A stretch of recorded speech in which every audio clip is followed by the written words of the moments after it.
మంత్రి సీతక్క గారు రేమత్ నగర్ బోరబండ ఇవన్నీ తిరుగుతా ఉన్నారు. నేను సీతక్క గారిని ఒకటే ప్రశ్న ఇస్తున్నా. అమ్మా సీతక్క గారు, మీ సంరక్షణలో ఉండ జువెనైల్ హోమ్ సైదాబాద్, ఈ సైదాబాద్ జువెనైల్ హోమ్ లో 10 మంది చిన్నారులను అక్కడుండే ప్రిన్సిపల్ లైంగికంగా దాడి చేసి అత్యాచారం చేస్తే ఆ పిల్లలు వాళ్ళ తల్లిదండ్రులకు చెప్పుకునేదాకా కూడా ఈ విషయం ఎవరికి తెలియదు. ఎవరి సంరక్షణలో ఉండాలి? వాళ్ళు మీ సంరక్షణలో ఉండాలి. మహిళా శిశు సంక్షేమ శాఖ మీ కంట్రోల్లో ఉంది. సైదాబాద్ లో ఉండే జువెనైల్ హోమ్ లో ఉండే పిల్లలు వాళ్ళ దగ్గరికి ఒక్క రోజన్నా పోయినరా సీతక్క గారు? మీరు ఇలా చేతులు జోడించి బోరబండ, రైమత్ నగరు, ఎర్రగడ్డ, షేక్పేట, యూసుఫ్ గూడ, సోమాజిగూడలో బస్తీల దగ్గరకు వచ్చి ఓట్లు అడుగుతున్నారు.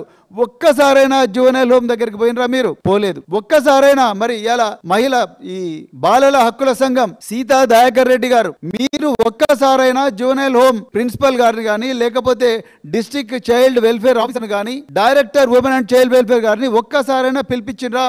లేదు. అంటే మీకు పాలన ఇంట్రెస్ట్ లేదు. పిల్లలు ఏమైనా అత్యాచారాలకు గురి కానీ, పిల్లలు 110 మంది చావని, వాళ్ళు బాయిల పడి చచ్చినా పర్వాలేదు, వాళ్ళు ఆత్మహత్యలు చేసుకొని చచ్చినా పర్వాలేదు, మీకు మాత్రం ఓట్లు కావాలి జూబ్లీ హిల్స్ లో.